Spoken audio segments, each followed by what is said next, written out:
දිනවල පෙරට වඩා තේරුම් ගතිමි. මම මගේ දැස් සුදෑසන අරින වෙටදී සැංජු මගේ හපෙත්තේ ඉන්නවා කියන එකට හොඟක් සතුට වෙනවා.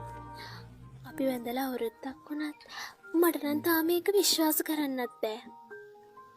සැංජුටත් මට දැනෙන විදියටම දැන්